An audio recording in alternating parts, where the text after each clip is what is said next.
All right, so this is going to be a mini course. The title of this is Almost Everything I Know About Startup HR. I'd like to think, though, that I know a lot more than just what's in here, right? That there's lots of nuance. But at the end of the day, the documents that I'm going to share really have the core of my belief system around this stuff. I'm going to spare you the philosophy up front. I think a lot of the philosophy is embedded, or the sort of the big concepts or driving ideas are embedded in these documents. And we can discuss them as, you know, as we're reviewing the documents that I'm about to share in this mini course. It feels a little pretentious calling this a mini course, but I'm trying to speak to the value that I believe is being conveyed here. So I guess the only bit of philosophy I'll share with you is that, in my experience, almost all success in business is really due to what you're working on and who you're working on it with. And then in last place is how hard you're working. But because you can control all those three, you know, all three of those things, you should probably work hard. That's not an excuse to not work hard. Although, you know, be considerate of your family and your priorities, right? So I've got 5 documents here that I'm going to review that speak to our standard operating procedure at Nomics. And these documents have been created as a result of some good lessons, but also some really hard lessons. I guess those things aren't mutually exclusive. But let's start with this first document. And again, you know, I think I'll just say here as an additional side note that I think everyone thinks that startups or business is about having brilliant ideas and, you know, working really hard against those ideas. But it's, at the end of the day, it really just comes down to recruiting. And it's what you're working on and your ability to recruit. And then after you've recruited, the ability to be disciplined about, you know, hiring and firing and not having org chart debt, right? Everyone talks about tech debt, but I think org chart debt is also really important. And there was an interview with a woman named Patty McCord who wrote a book called Powerful, and she's an HR consultant, but she also used to run HR and people and culture for Netflix. And she often says that, you know, when she's alone with CEOs of companies, she always says, like, what's your number? And what she means when she asks what your number is, like, what are the number of people in your company that you could cut that, you know, if you cut those people, it would make almost no difference to your business. In fact, it would probably improve the productivity of the people who really are crushing it. And then obviously it'd save money. And that's not a very empathetic, I don't know. I think it's fine to just consider that question. And anyway, she says almost every CEO that she speaks with knows the answer to that question, right? Knows how many people could be gone like in an instant, and you know, where it would probably improve the business or not really affect it at all. And so that goes into org chart debt, and it's not just like, do you have good people generally? It's, do you have the right people configured in the right way to solve the problem that you're trying to solve, and to address the more, you know, the most core issues in your business, and not get distracted, right? I mean, part of the reason why businesses go out of business is because they hire people who, I think, create distractions. And then a whole bunch of management bandwidth, instead of managing against your biggest goals and solving your business problems, go into just a bunch of tedious stuff around people who probably aren't good fits for the business. On the flip side of that is when you have really great people, that's when the real magic happens. Okay, I'm done rambling here. So the first template that I'm going to share with you are interview questions. And this, you shouldn't do this interview the very first time you speak with someone. But I'd say if you have a really good, initial interview, and at the point where you're like, wow, this person could really be a top-notch candidate, and you've narrowed it down to, I'd say, 2 to 3 candidates, you should probably ask this list of questions. If you're super busy, because this interview that I'm about to advocate for takes so long, you might only want to do this with your last candidate, right? With the one that you want to make the offer to, right? And if they don't pass it, you can go to other people in your pool, or you can start your efforts all over again. So let's get this underway. So here are the instructions for this series of interview questions. This comes out of a philosophy called top grading. I got some of these questions from a guy named Jeff, whose full name I don't remember anymore. But so here are the instructions. You should ask this series of questions. And by the way, if you're listening to this, if you're only listening to the audio version of this, there's a video version of this somewhere. Let's see. This is episode. Yeah, this is going to be episode 27. So you can look up episode 27 of the Nomics update. It's called, again, Almost Everything I Know About Startup HR. Okay, so for each position that someone has had since high school, right, or after high school, so don't include high school jobs, but just after high school, you should ask this list of questions. You should allow for, I used to say 30 minutes, but I would really say 45 minutes for each job they've had since high school. So sometimes this can take 4 hours, sometimes it takes 6 hours. And you might be thinking, whoa, a 6-hour interview.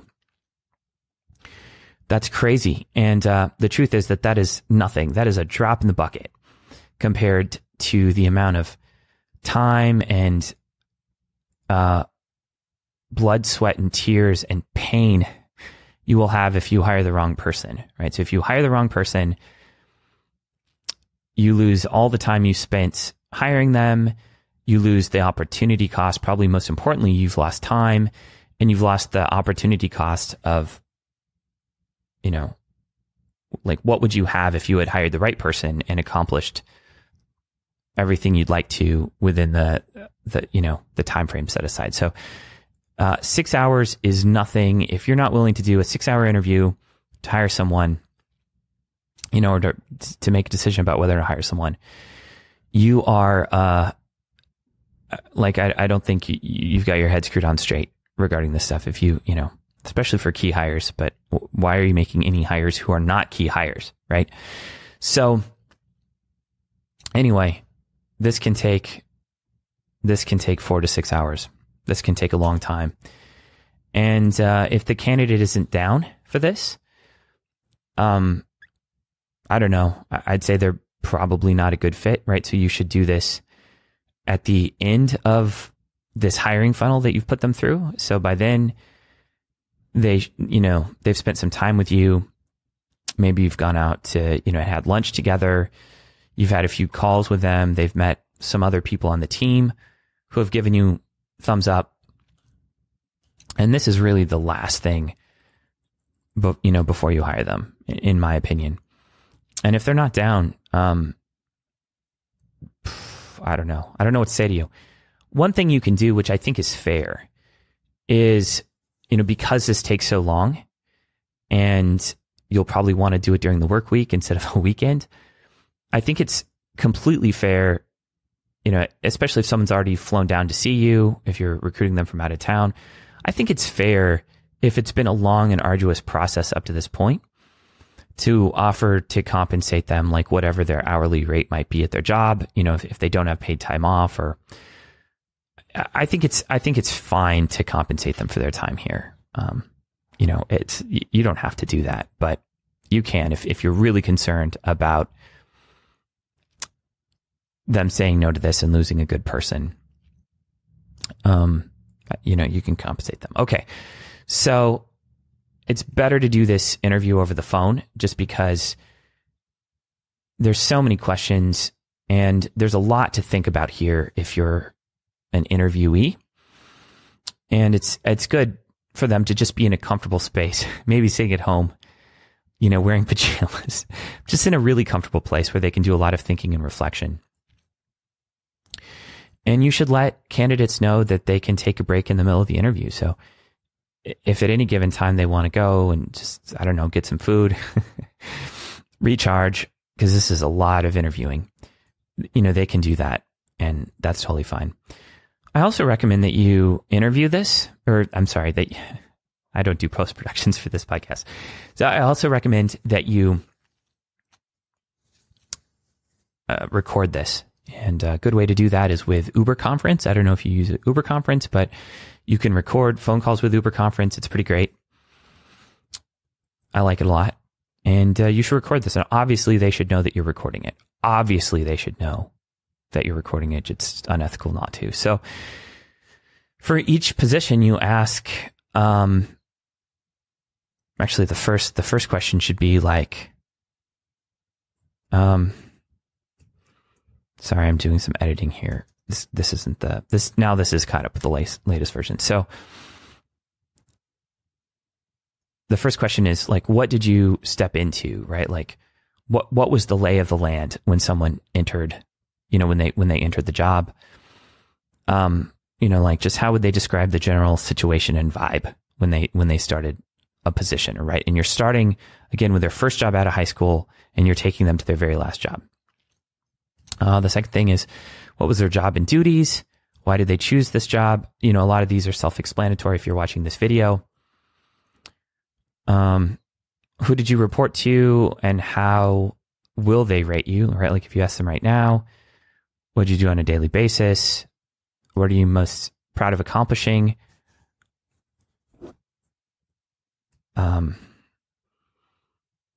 What was your biggest failure? So biggest accomplishment, biggest failure. What would your manager say you did well and not well? I'm sorry. What would you say your manager did well and not well? What would you say you did well and not well? And what was your compensation structure? So then you would ask them like, what would they paid, what was bonuses, benefits, things like that. How long did they stay at the job and why did they move on? And, man, we're already 12 minutes into this in terms of the recording. So I'm not going to get into each question here, but it's super important. Some of these questions seem redundant, but they are not. So this is at the beginning of the funnel here, right? So as we go through each of these 5 documents, they kind of go through the progression of someone being hired through them, being an employee, and then we end with an exit interview, right? Everyone exits at some time, I guess if someone dies, you can't do that. And I don't say that jokingly. But everyone moves on, right? Like, so no one stays at a job forever. Like given a long enough time horizon, right? 100 years, everyone moves on. All right. So monthly template. All right. So this is, it says monthly review. This is the monthly review template. So I actually recommend doing the first monthly review literally the day someone starts at work. And the reason why you do that is because everything is positive when they start. And sometimes things go really south with a new hire, like pretty quickly. You don't want that to happen, but if you hire enough people, you will have an experience where things go south, right? Like where, I don't know, I don't want to speak to specific examples. I worked some place once where someone was hired. They seemed really great. And then, the first day of work, there was the first week of work, there was a mental breakdown, right? So if you can get a good one in the bag as soon as possible, do it. So day one, they should start. And so what do you have to cover in a monthly review if someone just started? What you have to cover are how things went during the interview. So the first section of this monthly review is around what people should start, stop, and continue. All right. So we start with the manager, right? What should the manager start, stop, and continue during the hiring process, right? Like what went well? And I guess these questions, I've been told these are a little blunt, but this establishes, I think, an environment of extreme honesty from day one, right? So, and you start with the manager, right? So it allows the employee to make their comments first. And that's a good way to do it, right? You start receiving feedback before you give it. So the manager should start, I don't know, maybe they should start, maybe the employee should meet more people during the interview process. What should they stop? Maybe they should stop doing so many interviews. Maybe there's too many interviews and the interview process takes too long. And what should they continue? I don't know, things. Anyway, you get the gist of this. So you do the employee says what the manager should start, stop, and continue, and then the manager says what the employee should start, stop, and continue. And this should be mostly positive things because that person was hired after all. All right. Now this gets interesting. So this is about continuation and promotion. And there's 3 questions here on continuation and promotion. The first is, what does the employee need to enthusiastically stay at the company? And this is really essential. I think a lot of people don't know when an employee is about to quit or what they need to really stay somewhere. And sometimes someone will have a child and their income needs change, right? And so this can definitely change over time. This should be asked every month. Not every week, but certainly every month. Let's see. Okay. So the employee would just say like, hey, like I need to see a line of sight to being a manager, or I don't know, whatever they want to do. Let's see. What does the employee need to do to keep their position? So that's the second piece here on continuation promotion. So this is where the employer answers the inversion of that question. So this should be stated this way, in my opinion, every single month. And it's just the facts. And again, you're having this conversation from day one, right? If you pull out this review process, 6 months after someone started, I think it can be a little bit more difficult. I think you should still do it if you have current employees. I still think you should do this, but it's best to do this from day one. So what do they need to do to keep their position? And then you just go over the job duties that they were hired under, right? If you're doing this from day one. And third question under continuation promotion, what does employee need to receive a promotion? And this is good to just say up front, right? Like you give them something to aspire to. I know David Cancel talks about in order to get a promotion, you have to 3 months in a row or something similar to that, a couple quarters in a row, whatever the thing is, you need to exceed your goal. You need to do 120% of your goal, right? And I think this is really important because so many people stay in positions just thinking that if they stay in the position long enough that they will eventually get a promotion. All right, I'm going to open some water here. All right, let me pause the recorder to take a drink. All right, for everyone watching the video version of this, I can't pause this with a video, so you got to hear me drink water. Hopefully that doesn't sound gross. You're not getting a bunch of mouth sounds coming through. Okay. Yeah, so someone, I think a lot of people just believe that if they stay in a position long enough, they're going to get a promotion. And maybe that is the case at your company. If it is, probably not doing things right, in my opinion. But someone should know what they need to do, right? And often that's just for their own benefit. If they see that they want to give them promotion, they should know whether or not that's likely to happen. And sometimes what they need to actually get a promotion is not something they're going to be able to do within a time frame that is reasonable. They'll just take stock of what you said they need to do to get a promotion. They'll know that they're not going to be the kind of person who can do it within a time frame that they'll be happy with at your company, but they might get a job somewhere else where they can get that, promotion from day one, right? Well, they're hired into a situation that looks like the promotion they would want at your company.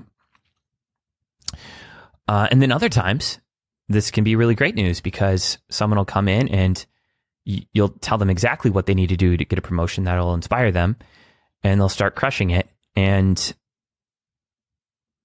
and then you can reward them for that. All right. So here are the two-way ratings. The way this works is, all right. Sorry for everyone who's watching this, the video version. So I just need to cough for a second. So two-way ratings, what you do here is, the manager gets rated. So the employee gives the manager a rating of green, not green or red for their performance for the month. And I'm sorry. So the manager rates themselves. They might say like, I think I've been I give myself a green. And then the employee might say, all right, I give you a green as well. Or the manager might say, you know what, you're not red. It's not terrible. But for this month I'm not going to say you're green. Okay. So that is, it's for the manager rating. And for the employee rating, apologies for everyone who's listening to this and doesn't see the video. Again, if you want to see the video, look up the blog post, and you can like I share these docs with you, so you can actually copy these docs, and it's all in Google Docs. You can copy the folder, whatever. I'll give you the templates for doing this yourself. So the next part is the employee gets rated. First by themselves. So the employee rates themselves. They'll say that, they're green, they're not green, or they're red. And then the manager will rate the employee. And in general, this structure is really nice because the manager rates themselves and then they get rated by the other person. So I think it's a nice thing to do. It's a generous thing to do to allow someone to rate themselves before they get rated. And that allows someone to just kind of call out like, hey, if they're doing well, then that's great. But if they're either not green or red, then they can say that first. And I think that really honors someone. It allows them to demonstrate self-knowledge and stuff. Okay, so why are these green? Why is the rating system not a green, yellow, and red? The reason for this is because I found almost all the time is it doesn't matter how many items you have on this spectrum, someone's going to try and create more, right? So if you're like, all right, it's it's green, yellow, and red, people start like making up colors that exist between, green and yellow, and then yellow and red. And if you do a scale of 3, everyone will try and do it to a 5, like to try and create all these shades of gray. But there are no shades of gray in a business, right? There, at least when it comes to performance, someone's either like crushing it, they're not crushing it, or or they're really in the red zone. And what this really speaks to is kind of what I found when it comes to rating people or performance of anyone, including yourself, is that there are people who are green, and that just means they're an absolute dream to work with. They're essential. There's no way you'd want to run your business without them. And those are easy. Like, it's easy to know what to do with someone who's in the green, right? You want them to stay there. You want to give them the best environment you possibly can. You want to retain them, and that's a no-brainer. And then there's people where their performance is at a red. And even if it's really, really difficult to do, you need to part ways with them, right? What is the most difficult is what's in between there, right? So people who are hardworking, well-meaning, they're probably really nice. They probably support a lot of other people, and have deep connections in your organization, but they are not clearly agreeing. And it's the decisions you make around those folks that I think determines, the fate of your org chart. And, my personal policy is if there's, if there's 2 months in a row of not green, it's probably time to part ways with someone. It really is. And they need to have that feedback. You can't dance around this. So you absolutely have to share this with them. Again, I would really encourage you to fight the urge to take this 3-part rating scale and turn it into a 5-part rating scale or a 10-part rating scale, or create all these, additional points along the spectrum that allow you to sort of wiggle out from saying like, this person isn't right. So I think someone's either a hell yes or a no, right? And obviously people go through tough times and family issues can come up. There can be medical issues, all that stuff. But you really need to get someone in one of these categories, and they should know it, and they should know how you think about this situation. So anyway, but my main piece of advice here is don't make up another tier. Don't call it, don't call the middle one yellow, because then people are going to be like, well, I'm mauve or something, So I don't even know if that actually exists somewhere on the spectrum, but don't do that. If it's not working out, it's not working out. And it doesn't mean they're bad people. It could be that you just are really bad at hiring, that you didn't understand the position well, and you hired someone who wasn't a great fit. And that means they should get a generous severance package, right? And that you should do a really great job helping them land a job in the future. All right. Moving on. So yeah, do this the day they start, and then schedule a recurring meeting. It should be for an hour at the beginning of each month. If the first week, the first full week of each month, you should do this performance review. All right. 15.5. So we use this tool called 15.5. It's really great. I highly recommend it. And it's basically, a bunch of HR awesomeness in a box. And so every week on Monday, someone gets a 15.5 questionnaire. It's really well done. Like, I wouldn't email these out. I would really use 15.5. And shameless plug and promotion for them, but actually there's nothing shameless. I get nothing if you go to them. Okay. So, they tell you how they're feeling on a scale of 1 to 5, and you can sort of track the company's morale over time. This is getting really long. I'm going to try and wrap this up. So they tell you how they're feeling on a scale of 1 to 5. They can leave comments that explain what's going on. They mark their priorities from the past week as complete or not.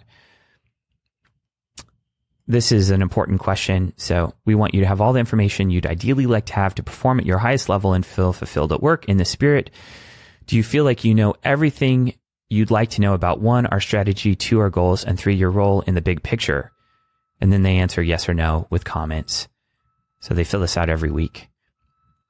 I won't go into 15.5 at depth, in too much depth, but this is just this is a big component. This is really important. Next question they answer every week. Are there any decisions, meetings, or strategy discussions that you'd like to be involved in or learn more about, provided that you're not currently involved? And then they answer this with a yes or no, and then they can leave comments, right? They can leave further comments. I think you can even require comments if they select yes to this question, right?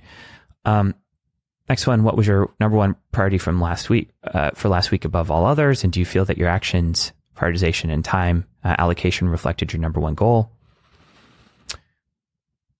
The next one, what are you hearing from your customers in the market? What went well last week?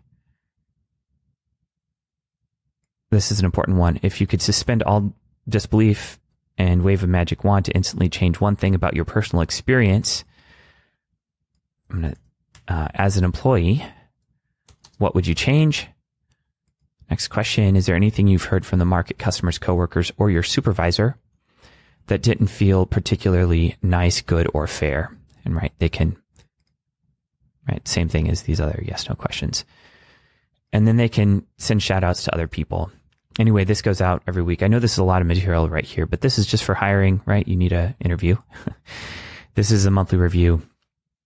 And this goes out in an automated fashion from this tool called 15.5. Okay. Next thing, company dashboard. So the idea with this company dashboard is just around transparency. Every employee, not contractors, but every employee should know, the state of the business. I mean, they should absolutely. Shit. I can remove this. Hold on. I need to. Give me a second.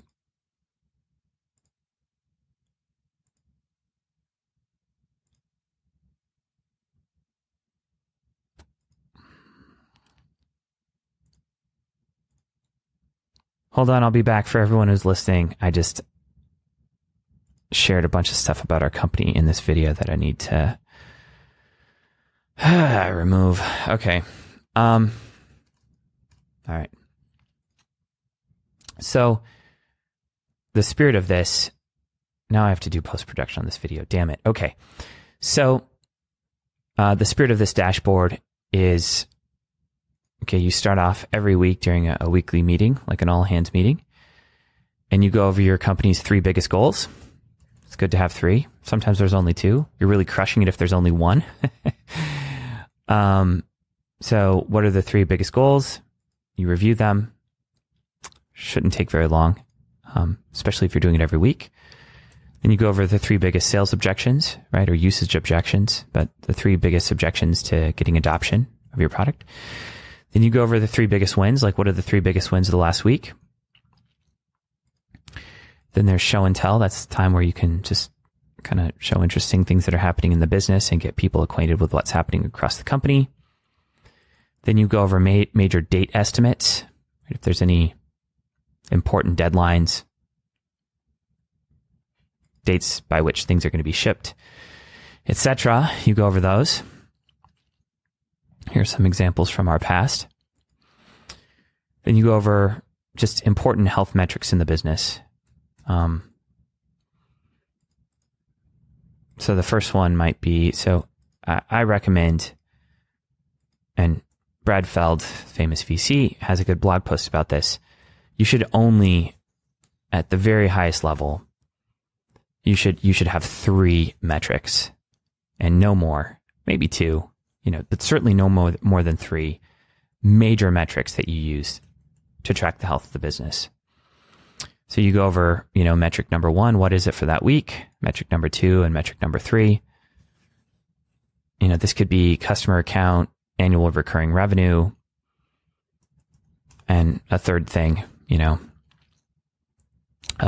churn, right? If it's a software as a service business, then I think every startup that isn't cash flow positive should do this.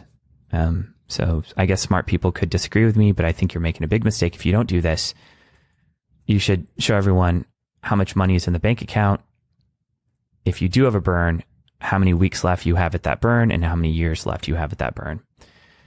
People should know if you're running out of money, and people should know also if you're not running out of money. Sometimes I've seen companies do layoffs where they have a ton of money in the bank. And people should know that the fact that there's layoffs don't mean, it doesn't necessarily mean that the company is in a bad place. The company might be in a great place. It just, things are being restructured and the focus has changed, right? So everyone should know this stuff, and people are always worried about this stuff leaking. I know someone at a large publicly traded company where employees during an all hands meeting, every single employee gets access to the major health metrics of the business, and it does not leak, even during bad times. So I think everyone should know this stuff, and people should know at a very high level how the business is doing. And again, I'm putting out this blog post or this post after a series of posts about the Shapeshift layoffs and my thoughts on that. So I guess a connection I can draw to the Shapeshift layoffs is that whenever layoffs are coming in a company, people should know. And sometimes the money's good, but some of these really important metrics are off, and it signals a change in direction. So a layoff should never come out of the blue. People should have a sense of how the business is doing. Okay. And the last one here, thank God we're about to wrap up. This has taken forever. But the last one is the exit interview. And this is really about getting all the information that you need to get out of an employee before they leave, and them sharing what they can. I didn't word that right when I say get information out of them. But often when someone's leaving a company, it's, it shouldn't be this way, but sometimes it can be the one real chance that someone has to share things without almost any repercussions, right? It's not going to affect their job growth, their career opportunities there because they're leaving.